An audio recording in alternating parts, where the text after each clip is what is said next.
Hello and welcome to Lightmap from Sifter. On Lightmap, we explore what it takes to make games and interactive media from creative teams all around the world.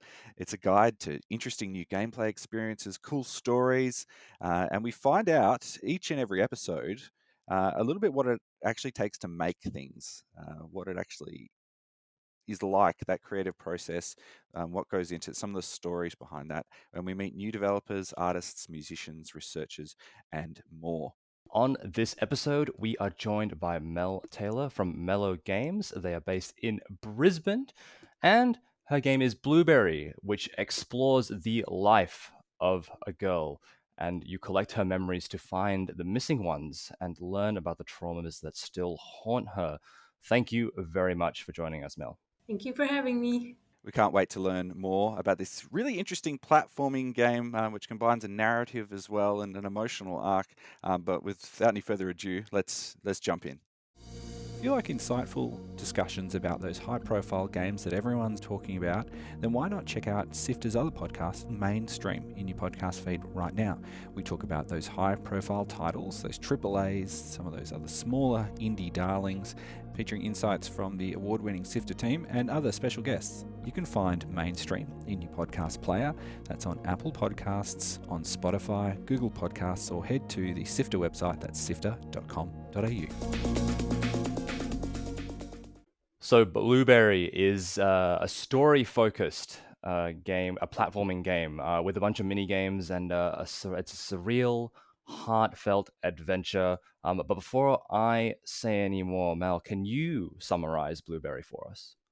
So it's basically a journey through a woman's mind from birth to death, and you sort of join her on a journey through her psyche. And this psychological state is represented by a tower, and the higher you climb, the older you get. And on your way up, you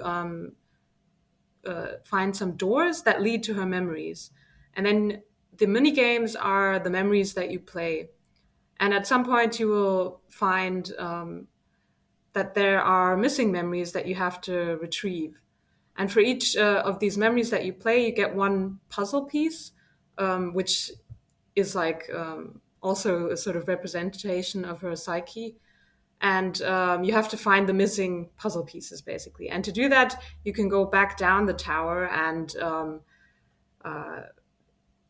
sort of replay some memories.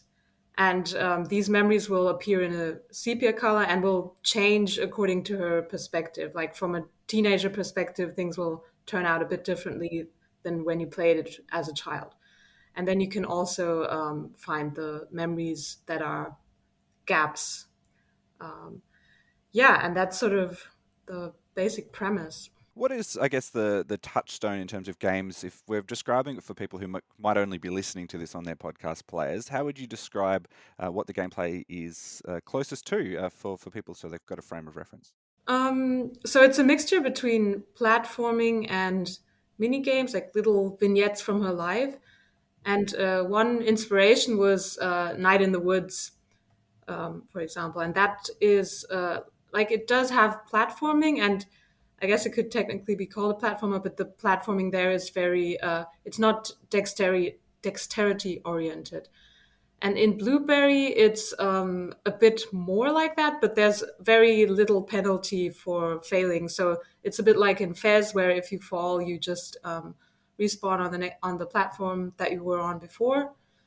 And with the mini games, it's very circumstantial, like depending on what happens. So when you're a little kid, it's a bit more physics oriented. So for example, you have to climb up in the kitchen to get to some cookies. It's just like in the mind of a child, what a child wants, right? And then to do that, you have to stack pots and pans, or at some point you play floor is lava. And when you're a teenager, we have more dialogue, because as a kid, she doesn't really, so only inside her mind, she sort of talks to her toys, but she doesn't really understand the words that her mom says properly. And with the dialogue, we also have things that sort of like upset her or make her happier. And to represent this, we have something we call the blues bar, which is a bit like an inverted health bar. So you want to keep it as low as possible. And so depending on the dialogue that you have or other things that happen in the world, it can go up. For example, she has a very complicated relationship with her mother, and in some dialogue scenes with her mother, the blues bar goes up. And we also use this mechanic for something we call word fights, where she has fights with her mom, for example, and then her mom also has a blues bar, and the goal is to get the other character's blues bar up and keep your own blues bar down, and the character that has 100% blues first sort of storms out, and then you win or lose the fight, basically. That seems like a really interesting mechanic, but when we think about it in the context of the real world, the idea most of the time, hopefully, isn't that you're trying to make people more, upset or getting them to storm out. We're probably trying to find a nice way to do that. Can you tell me about how you kind of work in that sort of emotional layer into the game, and the character itself? I mean, without going into too many spoilers, but the character itself, to explore the story of this person's life. Yeah, it's sort of, so you meet her mother already in the child phase. So the game also has 4 life phases. So it's child, teenager, and adult, and then elderly lady. And like there are some things that the mom does which sort of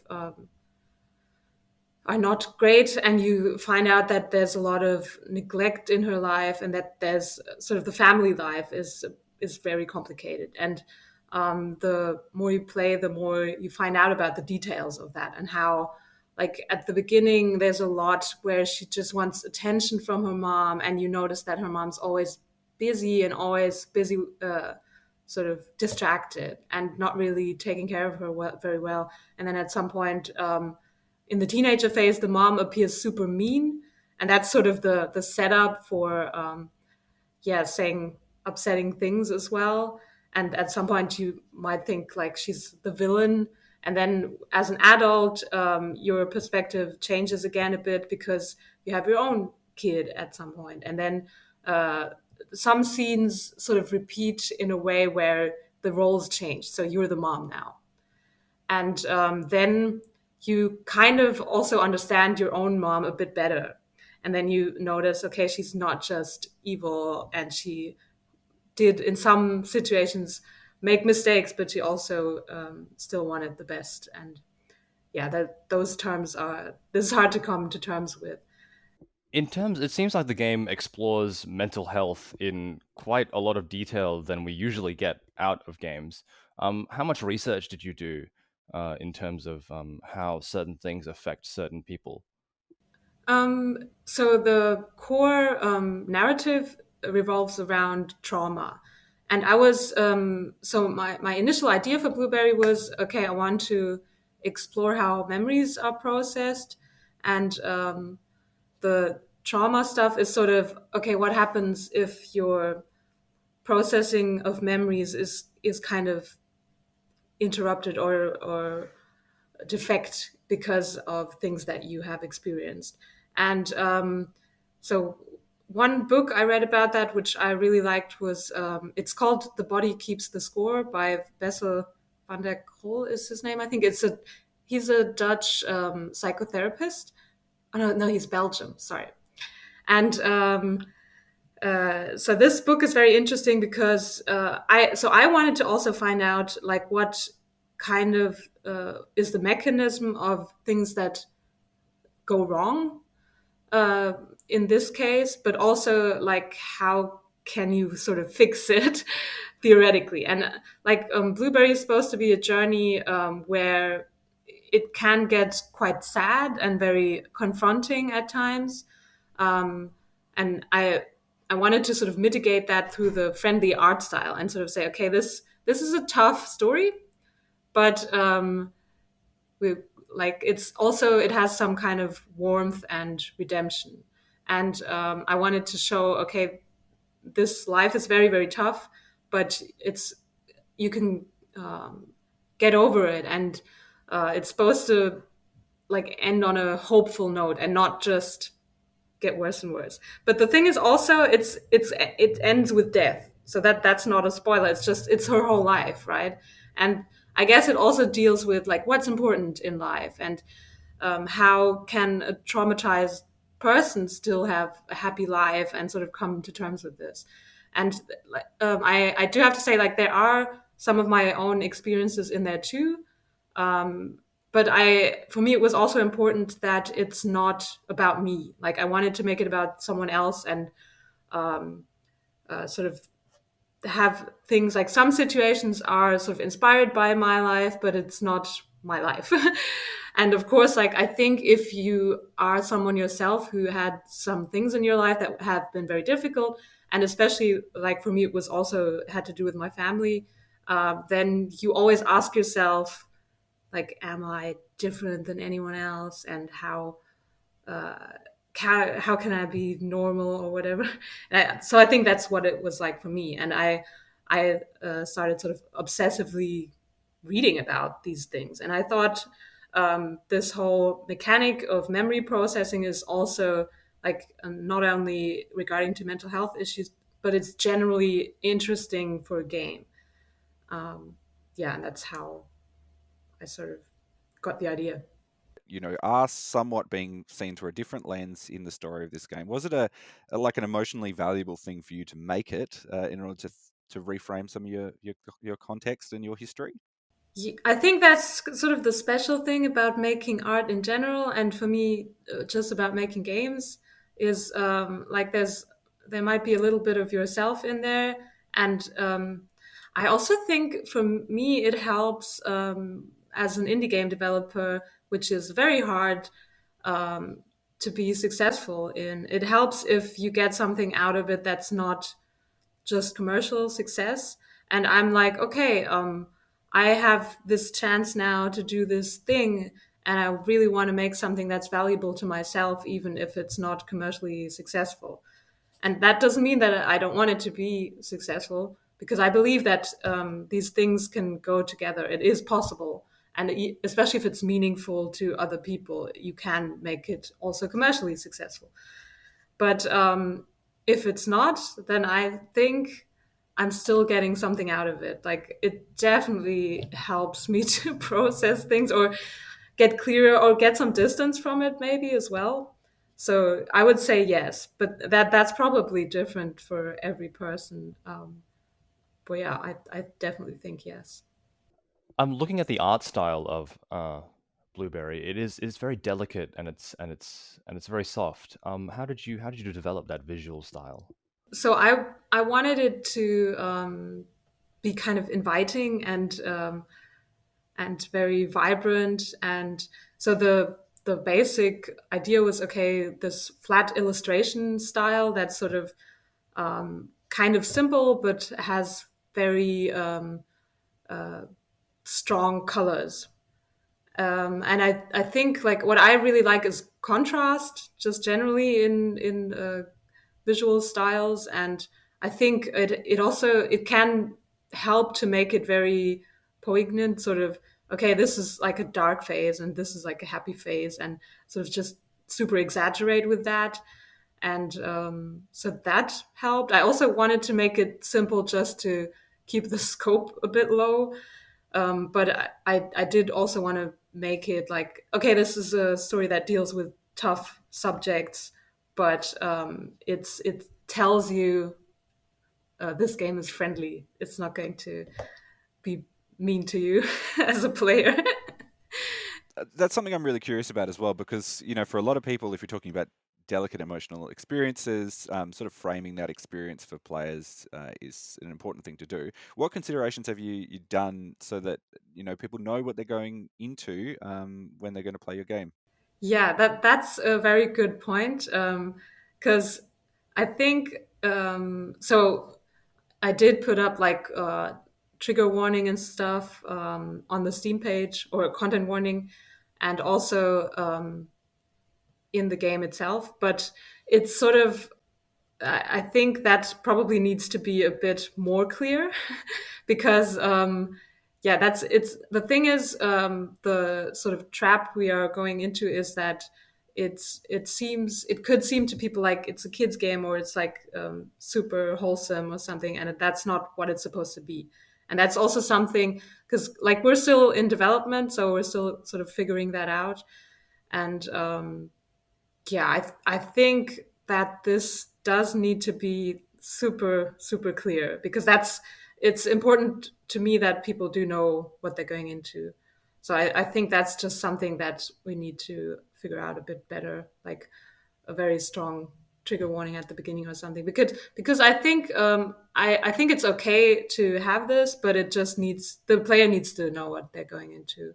Can you tell me, experiences like being selected for the PAX Australia showcase and, things like Next Fest as well, opportunities for people to play your game. What sort of feedback have people been giving you so far? Is it along those lines where there needs to be a bit more explicit about what's in there, or is it just sort of gameplay stuff? How do you get that feedback and integrate it into the development of this game? Yeah, we have been getting a lot of really, really nice feedback, which is great. There was one streamer actually who said that, and she also really liked the game, but she was like, I think I would have liked to have been warned about this a bit more. And in the demo, to be fair, there's really nothing too harsh, nothing too super bad, but it's also going to get worse in the game. So that needs to be very clear. But generally, the feedback has been very good, and I think that players who might maybe have dealt with their own problems in life, or can identify with some things that are going on there, really feel like they are being understood and heard. At least that's my hope. But yeah, from the feedback so far, I mean, there's a lot of gameplay stuff as well, and that's great too, because we can make improvements and just see how players feel and how they sort of perceive whatever we did there. But yeah, I think the general concept is something that people really like and that they can identify with. Who is this game for? So I think it's for people, on the one hand, who might deal with things like that themselves, but also people who might just be interested in these kind of things like trauma processing or memory processing. Because, yeah, like we did try to make it, of course, it's all symbolism and it's all abstract, but we did try to make the sort of basic mechanics of how you remember things pretty accurate. Because, like, when you think of things, it's not like a file that you access, but it's more like it changes every time you think of it. And that's like, even if you tell a story from your past, you tell it a little bit differently every time. And that's actually something super interesting about memory in humans in general, that it's not as reliable as we think. And I think this concept is interesting, even if you have not gone through trauma, or if you don't have any family problems to deal with or anything. It's just interesting as a concept. And I also think that it might create some understanding for people who have gone through things like this, if you don't know anything about it. So that's my hope, is that it's on the one hand for people who have gone through things, who would like to process it, but on the other hand also for people who would like to know more about it and understand that better and create awareness for that. It's interesting when you mention that, because there is a concept in narrative, the unreliable narrator, and sort of coming to the understanding that everyone has an unreliable narrator in their mind when they're rethinking about that, the parts of the game. What sort of gameplay things are you doing in order to sort of show that things can be reframed or changed as memories are sort of thought of differently, different contexts, as you go through the game? Yeah. So I mentioned this revisiting mechanic. So what happens is, when Blueberry, like when you play some scenes, you get these memory links, we call them, and those are like objects that remind her of something that happened in the past. And these things are like in your big puzzle that you are assembling. They are usually object shaped puzzle pieces. So, for example, at one point we have a wine bottle where you use it to go back to a scene in the kitchen, and then like in your parents' kitchen, and then this is basically a scene that you already played, and this time it's in the sort of sepia colored scene, like an old photo, as if you're going like to an old photo and playing that. And then there are some parts that still have the color, and these are the new parts. And in this particular scene, for example, you find an area that you have not been able to explore before, and then you see that something else happens there. Like in this case, your dad has been drinking, and that's like why the wine bottle shows up and reminds you of that. And this is something that as a child or as a younger child, she didn't perceive in the same way. And what we also do if you go from the teenager phase back to the child phase, because she didn't really understand a lot that was going on around her, there's dialogue that appears that hasn't been there before. So before that, it was just sort of symbols. And then suddenly you understand what your mom, for example, was saying when she was talking on the phone. So we try to sort of make these little revelations in between where the scenes get more meaning or different meanings as you age. You're still in the development process of this game. Where can people, tell us about where you're at right now and a little bit about the team who are working on this game. So right now we're sort of, I would say at 50% or so. So it's still going to take a while until the game comes out. And also we've been looking for a publisher for quite a while and need more funding. So it's stagnating a little bit. But yeah, right now, I'm sort of the only full-time member of the team, but I'm working with some freelancers. So that's Anders, who's doing our sound design and music, and Phoebe, who's doing our 2D animation, like the character animation, and David, who's doing programming.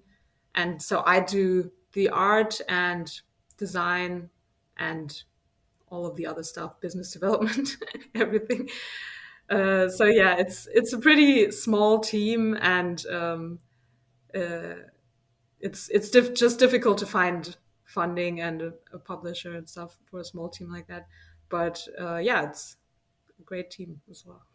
One of the things we like to ask people when they come on the show is, I guess, some advice or experiences they've had of making their game, and things that they might want to do slightly differently if they had their time again in the process. Was there anything in this that you started when first making Blueberry and then realized down the track, oh, I made a mistake and I should have done that completely differently, and it changed the way that you've developed it so far? I would say I think that might actually always happen, no matter how experienced you are, because you always sort of explore new mechanics. Hopefully, I mean, maybe not. Maybe you're just relying on what you know already. But it's often like that's just sort of the nature of game design. If you want to explore new things, that you have to fail and you have to know that you're failing and test early, and then just try to improve it. And some things might just not work, and then you have to try to find other solutions for that. Like at the beginning, I was actually thinking I didn't want to make the sort of core level map a tower, but I wanted to make it like a cube, and then have the player be able to walk like along the X and Y axis, but also along the Z axis, and go find totally different storylines. And that's just massively overscoped. So I found out pretty early that was not doable. But yeah, I think like for me, the most important lesson with game design has always been try to be good at failing, basically, and improve things along the way always, and be self-critical. On that, I guess, what is something that you're really proud of, that you made a mistake early and were able to change, that you think have now really has fundamentally become a core of what your game is? One thing that took me long to realize, actually, that I put a bit more in the middle of the game is this blues mechanic. And because I did want to make it about trauma and about memories, and that's a little bit more high concept, but on a moment-to-moment gameplay level, these things are not as clear, I think. And the thing is also with depression and like sadness or mood disorders, it feels very simplified to just have this bar that goes up and down. But on the other hand, it's a very clear signal to the player, like what's her mood and how can I influence this? And this is really something that also has a kind of fail state because it's sort of like if it goes to 100%, she often like the scene often ends, but it's not a mechanical fail state. It's more like a story fail state. So this scene ends with you being at 100% blues, and you storm out, for example, and then this influences the later narrative of the game. So I think like putting the blues bar a bit more at the center and also having the blues carry over, because at the beginning I was thinking, okay, this is only going to be on a level-to-level basis and not a like complete overall gameplay thing. I think that was a good decision because it feels much more coherent now. It's a part of the PAX Indie Showcase at PAX Australia, which is online, which means everyone around the whole country, around the world, is able to take part in it. The game we're talking about is called Blueberry. Mel Taylor, thank you so much for joining us on this episode, telling us a little bit more about your game. We actually can't wait to play it when we get the chance to do it, and we appreciate you taking the time to join us for this PAX Australia. Thank you very much. If you want to learn a little bit more about the game, you can head to mellow-games.com. You can follow them on Twitter. It's Games Mellow, or follow Mel on Twitter. That's Mel_T on Twitter. There'll be links to everything we talked about in the show notes of this particular episode. And this is Lightmap. If you have just joined us in the PAX Australia Discord, where we talk to game developers, talk to musicians, scientists, researchers, people doing creative things in interactive media, and we find out a bit of their story. Lightmap is produced by Fiona Bartholomaeus, Nicholas Kennedy, Daniel Ang, Sarah Ireland, Viv Thum, and Adam Christou. Mitch Lowe, who joined me on this episode, is our senior producer. Thanks for joining me, Mitch. Thank you very much for having me, Gianni. And my name is Gianni di Giovanni, and I'm the executive producer. We've got a brand new website that is sifter.com.au. You can find links to the games we talk about on every episode, read more about the guests that we feature, and find a lot of other cool stuff as well, including videos, interviews, lots of other bits and pieces. That's at sifter.com.au. And while you're listening to us on the PAX Discord, you might want to have a look at ours.